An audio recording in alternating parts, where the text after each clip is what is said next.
விஜய் என்ன பண்ணாரு, கேர்டேக்கர் வந்து அப்பாயின்மெண்ட் பண்றாரு. அதன்படி கேர்டேக்கர் வீட்டுக்கு வராங்க. வெண்ணிலாவ வந்து ஃபுல் அண்ட் ஃபுல் அவங்க தான் கவனிச்சுக்கணும் அப்படின்னு சொல்லிட்டு தாத்தா சொல்லிடுறாரு. அதனால வந்து அவங்களே ஃபுல் அண்ட் ஃபுல் கவனிச்சுக்கிறாங்க. கேர்டேக்கரே வந்து வெண்ணிலாவுக்கு சுத்தமா பிடிக்கல. அவங்க வந்து கேர்டேக்கர் வந்து ஏதாவது ஒண்ணு பண்ண போனா வேணாம், விஜய் விஜய்ன்னு சொல்லிட்டு விஜயே கூப்பிட்டுட்டு இருக்காங்க. இத பார்க்கும்போது வந்து தாத்தா வந்து சொல்றாரு, "இங்க பாரும்மா, விஜய் வருவான். நீ வந்து இவங்க தான் உனக்கு எல்லாமே பார்த்துப்பாங்க. இதுக்கப்புறம் இவங்க சொல்றது தான் நீ கேட்கணும்" அப்படின்னு சொல்றாங்க. அதன்படி விஜயும் வர்றாரு. வந்துருந்து, "வெண்ணிலா, இங்க பாரு வெண்ணிலா, நான் ஃபுல் அண்ட் ஃபுல் கவனிச்சுக்க முடியாதுல்ல. நான் ஆஃபீஸ்க்குலாம் போகணும்ல. நான் வந்து ஆஃபீஸ் போவேனாவா? அப்புறம் எனக்கு எவ்வளோ வேலை இருக்குது உனக்கே தெரியும்ல. அதனால தான் கேர்டேக்கர் அப்பாயின்மெண்ட் பண்ணேன். நான் சொல்றத கேட்பேல்ல. கேர்டேக்கர் சொல்றதெல்லாம் நீ கேட்டுக்கணும்.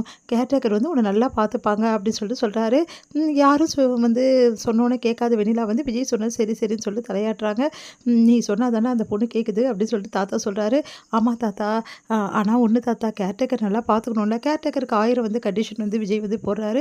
இந்த மாதிரி நீங்க வந்து ரொம்ப நல்லா பார்த்துக்கணும். அவங்களுக்கு தேவையானதா பக்காவா குடுக்கணும்.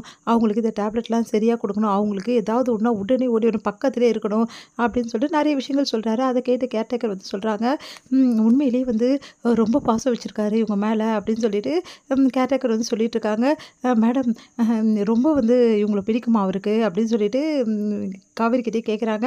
அத கேட்டு காவேரி அமைதியா இருக்காங்க. அப்போ வந்து கரெக்ட்டா கங்கா வராங்க.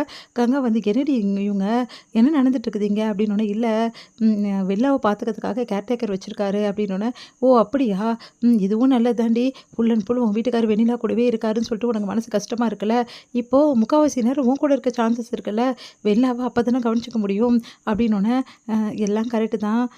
கேர்டேக்கர் வச்சிருக்காரு. கேர்டேக்கர் வச்சிருந்தாலும் அவர் தான் கவனிக்க போறாரு. யார் இத நாங்க நம்ப போறது?" அப்படி சொல்லிட்டு யோசிக்கிறாங்க காவேரி. "என்னடி என்ன யோசிச்சுட்டு இருக்க? இங்க பாரு, வெண்ணிலாக்கு சீக்கிரமா குணமாயிடும்னு சொல்லியிருக்காங்கல்ல. ஒரு வேளை இந்த 2 வாரத்துல குணமாயிடுச்சுன்னா வெண்ணிலாக்கு நினச்சுக்கோயேன், அவகிட்ட நீ கட் அண்ட் ரைட்டா சொல்லிடு. என் புருஷன் விஜய், அதனால இந்த வீட்ல நீ இருக்க முடியாது. உனக்குன்னு ஒரு வாழ்க்கை அமைச்சுக்கோ. அதான் உனக்கு நல்லதுன்னு சொல்லிட்டு எல்லா விஷயத்தையும் நீ சொல்லிடுடி" அப்படின்னோனே, "பார்க்கலாம்க்கா" அப்படின்றாங்க. "என்னடி நீ இப்படி பேசுற? பார்க்கலான்ற. எப்படிக்கா நான் சொல்ல முடியும்? அத விஜய் தான்க்கா சொல்லணும். நம்ம எப்படி பேச முடியும்? அதெல்லாம் பேசினா விஜய்க்கு ரொம்ப கஷ்டமாயிடும்லக்கா. இங்க பாருடி, உன் வாழ்க்கைய நீ விட்டு தராத. வெண்ணிலாக்கு சீக்கிரமா குணமாயிடுச்சுன்னா, அவள இங்கேருந்து எப்படியாவது அனுப்ப பாரு.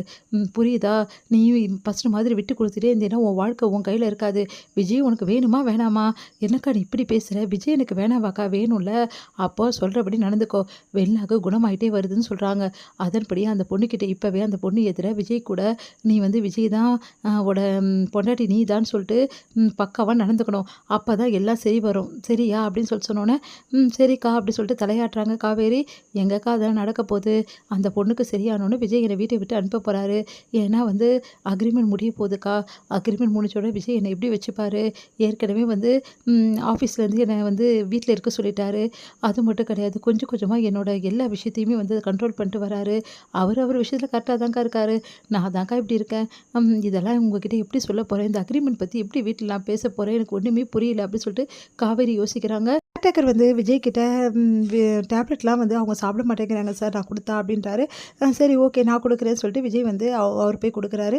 "டேய், அதான் அவங்க பார்த்துப்பாங்கல்ல, ஏன்டா இப்படி பண்ற?" "இல்ல, வெண்ணிலா வந்து சாப்பிட மாட்டேங்கிறாளாம், அதான் நான் குடுத்தேன்.